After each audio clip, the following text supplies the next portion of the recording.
Darating ang panahon na mawawala tayo sa mundong ito. At kapag dumating ang panahon na yun, hindi mahalaga sa kung gaano karami ng pera ang naipon mo sa bangko. Hindi rin mahalaga sa kung gaano ka successful sa trabaho o sa business mo.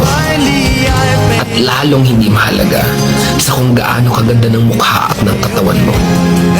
Dahil ang mahalaga pagdating ng panahon na yun ay ang sagot sa tanong na naging masaya ka ba? Nagawa mo ba ang kagustuhan ng puso mo kahit pag-gaano ka malito sa mata ng mundo?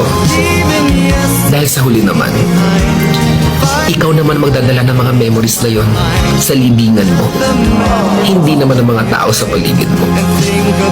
So make sure na bago pa dumating ang panahon na aalis na tayo sa mundong ito, siguraduhin mo sa sarili mo na magiging masaya ka at magagawa mo ang kagustuhan ng puso mo kahit pag-aano ka kontra ng mga tao sa mundo.